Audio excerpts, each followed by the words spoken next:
Take a look at Earth history.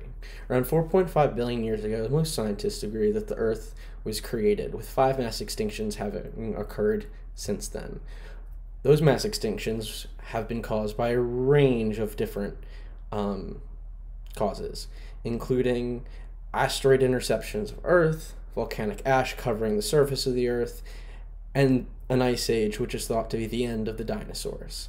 These 5 mass extinctions range between every 200 and 250 million years, according to scientists. Currently, we are well due for a mass extinction, but in the last 150 years, an artificial one has occurred, with the source being human. Since the Industrial Revolution in around the 1850s and 60s, with the Western world, the amount of coal, natural gas, and overall fossil fuels has increased exponentially, leading to larger amounts of greenhouse gases and other harmful causes to the Earth. Unlike past generations, we know that these climate change levels are caused by our doing, and we have a moral obligation to present future generations, and now, a better planet, which we can achieve. People think of climate change, they think of the very loud opinions they hear in the news from both far ends of the spectrums, with one not believing in climate change, saying it's not caused by humans, and that is nothing to be worried about, and the other saying that it is such a drastic problem that we need to all change our lives completely and upend them. Unlike these very different opinions, most of us meet somewhere in the middle, thinking climate change is an issue, and either not really knowing what to do or doing little about it. If we all do just our part, even the smallest part, whether it's petitioning our congresspeople or just recycling and walking more, this can make a huge difference. If we look at this problem of climate change like any others, ignoring it generally doesn't do anything. If anything, it just compounds the issue and snowballs it for future people to have to deal with an even larger problem, when even though the problem is severe now, we still have time to make a difference. And this all starts at the individual level.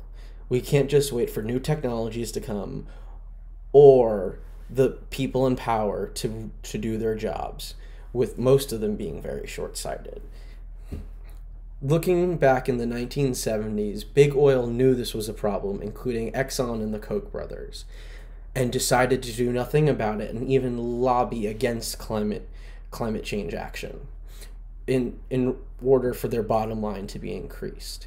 This can be seen as morally corrupt, not looking out for the good of people, especially when considering most of these large corporations and lobby groups are in the first world and rich countries, when poor nations around the world and developing nations around the world are the ones that face the brunt of the burden of climate change these days, with rising sea levels, droughts, floods, all contributing to the problems that these poor individuals have to face, giving us a moral obligation at the individual level, especially in the first world, to do something about it and right the wrong that has been done for many, many generations, calling on governments, corporations, and again, at the individual and personal level, to make change.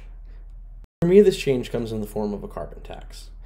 For those who are wondering, a carbon tax is a tax on typically a per tonnage amount of carbon output by anything from a vehicle to a factory to an energy plant. This output of carbon, although seems daunting, would mainly be affected at the large corporate level, which emit most of the carbon produced.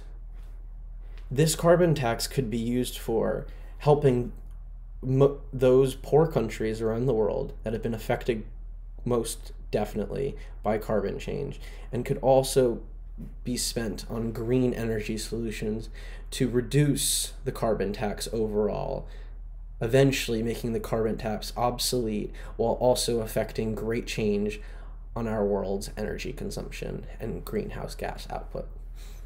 Many would object to a carbon tax, some thinking it is too much and some thinking it is too little. With those thinking that is too much, generally citing the job loss in fields like oil and gas. And as a counter to that, I would like to mention the technological revolutions that have happened many times over the history of mankind, with the most recent internet boom making many jobs go obsolete, but also producing many jobs, such as the green movement would have, and those oil and gas jobs being made into green energy jobs, like building wind farms or solar farms. And to those that think it's not enough, they could be correct, but it is also better than nothing and just letting our planet keep on getting in worse conditions with even with ideals in the best place. In conclusion, I would like to say that this is a moral issue that with our given information requires immediate action. Within the past, this issue being treated with moral neglect because of the want for profit. Thank you.